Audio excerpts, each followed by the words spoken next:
I'm Susan Roberti, and look where we're at. We're at the Pet Expo. I can't believe it. I am so excited. Behind me, there are some of the most beautiful poodles and grooming. And it's part of the fun of having a dog. As you all know, that was my life for many, many years, was grooming. I'm just so excited to be here. We're going to walk around, but before I get started, I want to say thank you to my camera person. Thank you, Erin. She's the girl that brings me down here all the time. We walk around together. She puts up with me, and we do a wonderful show, and she's a volunteer, and I'm a volunteer, and like always, BPTV is a wonderful corner of the world. So don't forget about us, and this is the kind of wonderful thing that you can do. If you're a guy, you can go to a car show and talk about cars. So, we're going to get started, and we're going to see some of these poodles over here that are insane colors. Gorgeous, gorgeous.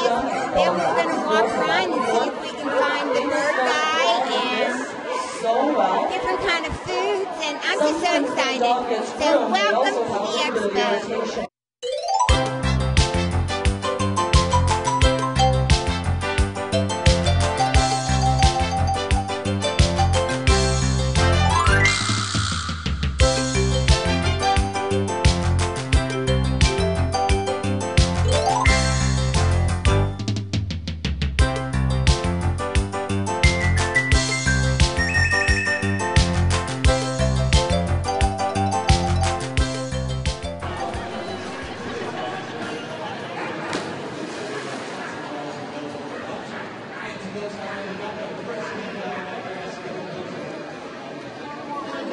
Linda Manco. And what is this all about? We are with Pittsburgh Aviation Animal Rescue Team. We're rescue and transport. We rescue dogs from all over the eastern coast, as well as Mississippi, Tennessee, and beyond. Well, how do you get the dogs? They're usually dogs that are in a kill shelter that are at the end of their time there. So they're usually within 24 to 48 hours of being euthanized, and we get a call, and we can usually bring the people together and be there within a few hours. We do. We fly as well as we have our van, and we've had this since for about 18 months now. We've rescued 2,500 dogs in the last 18 months. Since 2006, we're over 4,000. We love what we do. Oh, it really does. It's a great fun. We had two gentlemen, they were pilots, and somebody had asked them to go on a rescue. They had never done that before, but they took their plane and they flew and they got this dog, and they just realized there was a need from it. So they pulled in a few of their other friends that had planes as well, and they did that up until, like I said, about 18 months ago. And it's a wonderful, wonderful dog. So we've got two great partners. He's going to save his money in his premium for that he wants to take that today. Ready, Can't wait. Thank you. let's see. Here's your coin. Really appreciate it. Here's your coin. Anything to say? We're doing a great job. We need support from Becky Park. Yes. And beyond. You'll be on. Thank you so much. Thank you. Take care.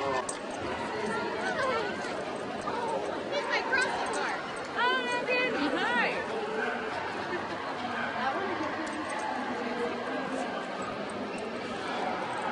Well, everything we do starts with a free demonstration. We do primarily general obedience for pet dogs. We do agility classes, private lessons, jump starts where dogs can come and stay with us for training. Everything we do is for attention around distraction. So a lot of training fails when somebody comes to the door or your dog sees another dog and you can't get your dog's attention anymore. That's really what we want to help with. So our dogs are able to be off leash as all these people are walking around at the Pet Expo because we can get their attention and hold it around all this distraction. Do you train other people's dogs? We do, yes. So we would do a free consultation to meet your dog, get a feel for attention, distraction, what your training goals are, how the dogs respond to different tools and techniques so that we know how to help your dog, which might be different than working with one of our own. Yeah. Oh, that's marvelous because I feel I've been with animals, training them, and been with them all my life, and it's really hard to get that across to owners, that you have to over. It's a lot of repetition, lots of repetition, but we want to help train the owners. Yeah, yes. I would say that. That's funny. Yes. Because they just don't understand. Once they catch on, a dog will catch on to the word no. Then you start the vocabulary and then Correct, yes. but you just have to be patient over and over. Yes, it takes about 6 to 15 repetitions for a dog to recognize patterns, and then about 30 repetitions to learn a new behavior. On the contrary, it takes about 4 times as long, or maybe 120 repetitions, to unlearn or turn off an undesirable behavior. So it takes more time to undo the bad than it does to build the good. Can you undo the bad? We can, yes. It takes a lot of persistence on our part. So we help people understand what our body language tells a dog, what our tone tells a dog, how we work with them to get their attention. They're a whole other species. They communicate differently than we do, so we need to help the owner. That's how I tell people. They don't talk, but they do talk. Yes. They have sign language. And people, when they get their puppies, have to just start to watch because they will tell you. They will. Yep. It's amazing. Yep. And once you learn their language and they learn you, then Got a really good relationship there, yes. Yeah. Yep. It just takes a little bit of time and understanding.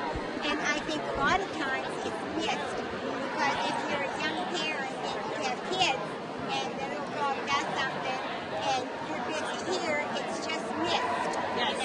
And it just might have been that time that it was hard. Yep. But I thank you so much. Oh, thank you.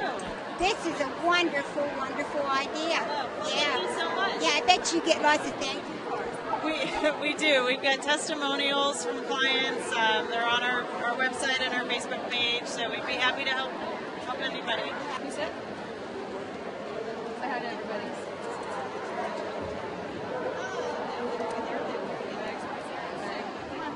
Meg. You're wearing a shirt. It's hard, Meg. You're so cute. And what is your organization? We're Canines for Disabled Kids. We're a nonprofit. What we do is we counsel parents that are thinking of getting a service dog for their child with a disability. They can consult with us whether it be an appropriate tool or not. If it is, then we help them find a program that'll work with their child all over the national. We work with certified nonprofit training programs across the country. We'll give them a list. We'll pick from the list. And once they decide which program they want to get into, we help with the application process. Once they're accepted, we have a scholarship program. The money that comes into us goes into a large pool, and depending on what we have in there, they can apply for a scholarship to help defray the costs of getting the dog. On top of that, we have travel teams that go around the country. We go into schools, colleges, Lions clubs, anything, church groups that do presentations on service dogs, all the different kinds of service dogs, how they can help people, what they can do and what they cannot do, because sometimes TV has a myth about what they do. And we differentiate between a service dog, therapy dog, commercial sport dog, and explain the differences in the laws governing. Wow. You are busy. Yes, we are busy. Well, I thank you so much for what you do. It is a wonderful. All these children, all these children we've already supported. We've been around for 12 years now. And, Yeah, look there. awesome. Get her shirt. Well, thank you so very much for your time. This is Becca. And your name is? I am Ken Sprouse, the new that guy with the birds. We thank you. Gail Waggers thanks you from the bottom of my heart for taking over, because it's really something that's so special. It really is. It's an honor and a pleasure. And everybody loves you. Oh, well, that's good to know. And Good who to is know. this guy? This is Becca. Now, Becca is a hyacinth macaw. You really don't see too many of these around. If you were to try to purchase one of these birds, they are very, very expensive. From what I've been told, they can range anywhere from $15,000 to $25,000. And our goal is that nobody has these birds. Exactly, that's right. And when people say, well, how much could I buy that? I say $5 billion. And I'll take that in cash, please. Right. There is no dollar signs on any of these guys here. She's going through a little molt area and picking her feathers a little bit. This was one of John's babies, and after we lost John, she kind of had a hard time with it. But there was, yeah. Oh yeah. And people think birds don't have feelings, but they do. Absolutely, they certainly do. Yeah. She is such a sweetheart. Yes, she is my sweetheart. So now the very neat thing about this is Becca is the largest of all the macaws, the biggest, and on my shoulder back here, if you can see, that is Hannah, who is a Hans macaw, which is the smallest of all the macaws. So right now on my arm I have the biggest macaw and the smallest, and I think she's a little scared of the camera. She's kind of hiding back there. Yeah.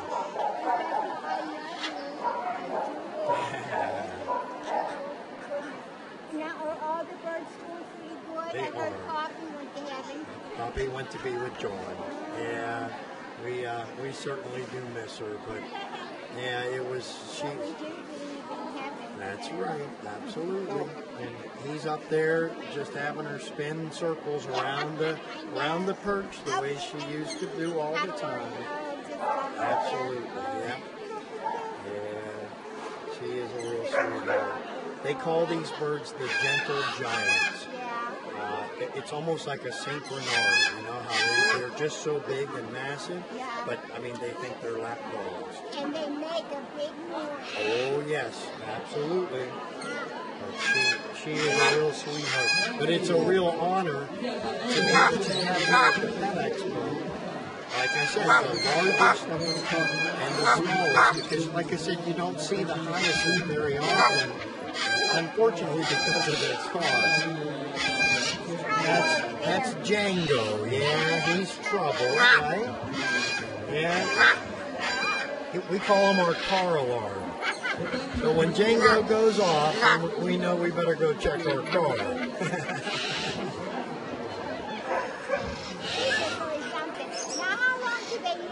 A long time. Yeah. Now the big macaws, again, green wing, blue and gold, they can actually live to be over 100 years old. The hyacinth macaws, not as long, but it really depends on their care and their diet.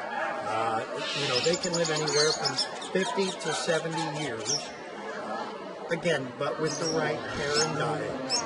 So, in the wild, they've never really, as far as I know, have been tested, as far as the longevity of them. Right. But they are very interesting birds, and that is one big beak. Yeah. But as big as it is, she just loves to give kisses instead.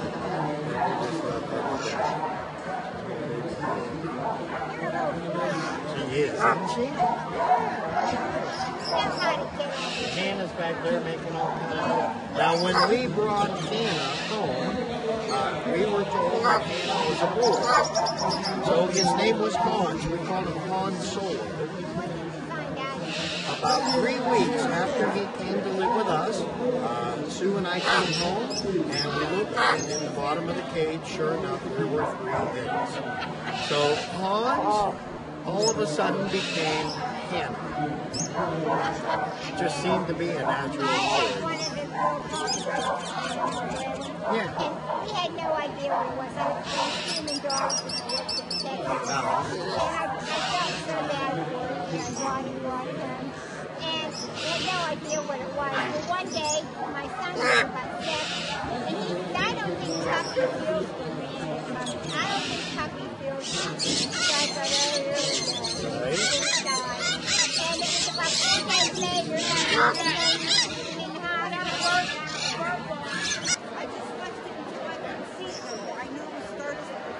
Woody decided he wanted to go get some salted caramel nuts.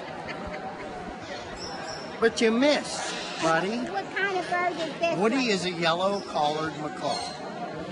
Yeah. And you're back. Yeah, Do he you think decided. he'd come back? We'd find him. I think he would. Yeah, we'd find him somewhere. No shoulder, Louie. And if you knew how dear you look running down here with those birds.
There we go. This is Beethoven today. Thank you very much. He has all of his feathers back. He is going through a little bit of a molt right now, so he does look a little on the ragged side. But he is now allowed to be a big, happy, healthy, blue and gold macaw. And we're learning big wings, right? We do big wings? Beethoven, we do the big wings? Come on, buddy, it's okay. Atta boy. Good job. That's a good boy. So again, just one of the many stories of rescue that we have dealt with in the past. Good job, Beethoven. Atta boy. Here we go. All right. Hey, I need some special help with my big parrots. And do you think you could help me? Come on back up here. Come on over this way. Right here, I have a helper. Okay, now again, what is your name? MMM. All right, MMM. I am Mr. Ken. Yes, I know. Are you nervous? Why are you shaking? Ah, okay. Hey, have you ever worked with the big birds before? No, okay. Well, listen, there are a few things that we need to learn before you work with the big parrots, okay? All right. The first thing that we are going to do is we are going to put some gloves on MMM so we don't get scratched or pinched. Because you see, these birds, they keep their claws razor sharp. And we do not want you getting scratched or pinched, right? Very good. So we'll protect your hands, okay? All right. Okay. You still want to help? Okay. There's another thing. We have some birds, like Django back here. Now Django, he is called an umbrella cockatoo. And again, they get their name because when he lifts the feathers on his head, it looks like an umbrella, doesn't it? He lifts the feathers way up. Show me umbrella. He's being a bad bird. Do you know what happens to the bad birds?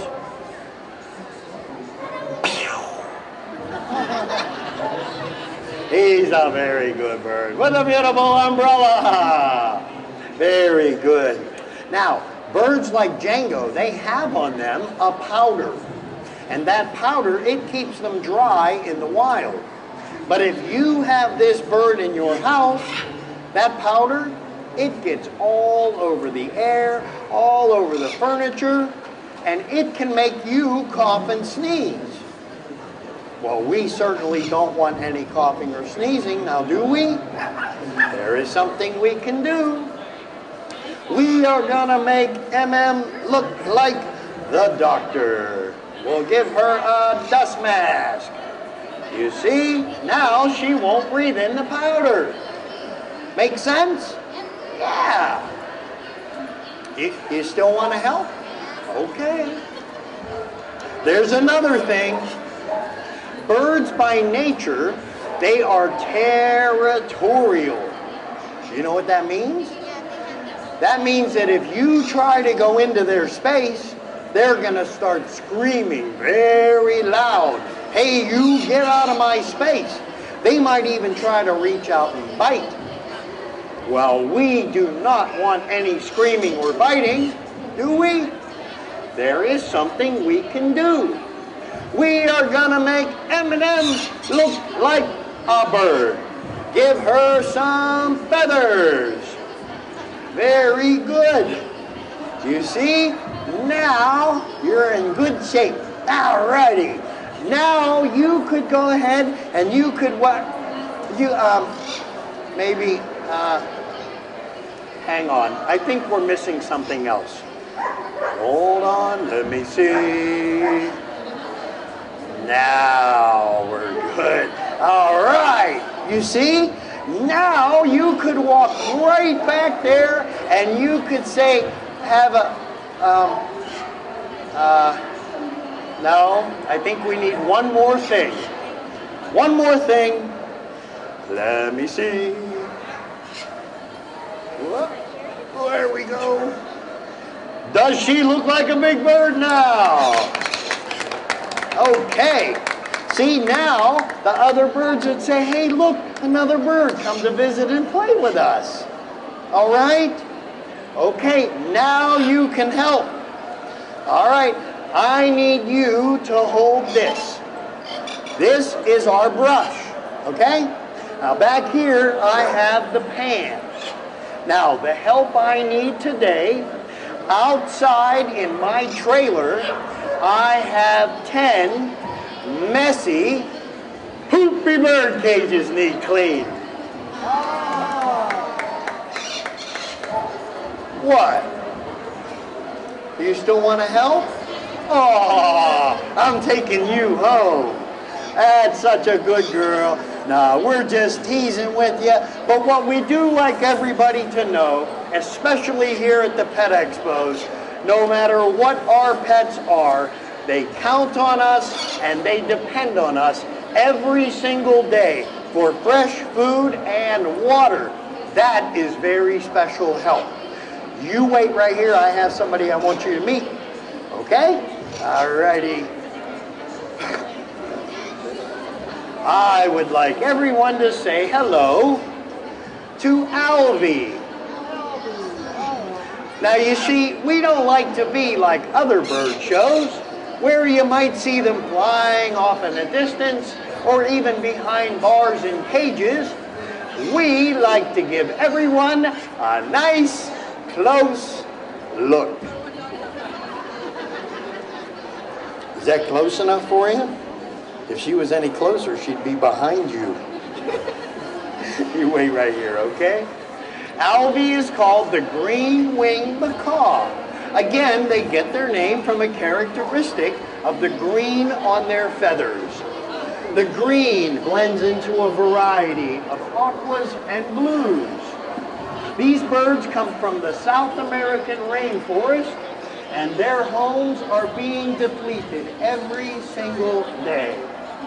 These birds have very long tails, and those tails open up and they have what's called covert feathers. And when they fly in the forest, those covert feathers, they act like a rudder, allowing them to change direction, left, right, up, and down. These birds also have a very powerful beak. That beak can break the hardest nuts in the world, one little bite. Hey, MMM, you see that beak? That beak can exert a force of 750 pounds of pressure per square inch. Do you know what that means? That means it hurts. Now, if Albie were flying in her rainforest and she needed a place to rest, she might want to rest on the MMM tree. Do we have a big branch sticking up? Oh yeah. Albie would fly right in and she would land right there. All right? Now, if Albie wanted to, she could open up her beak and take MMM's arm and one bite, snap it right in half. Do you want to show us how she can do that? No, I didn't think so. We never get anybody to volunteer for that portion of the show. I don't know why. Hey, but we're going to see... Well, it's that time. We have to say goodbye. And it could not end more perfectly than with Santa Claus. I would like to wish you all a wonderful New Year, a Merry Christmas. Thank you for the whole year, because we sure did have a lot of wonderful shows. And if you know anybody that would like to be on Let's Tap Tail Waggers, please let me know. I want to remind you of Pets for Vets, U.S. Vets. Send your money to the Washington Area Humane Society. I want to say I love you. And thanks for all the tail waggers.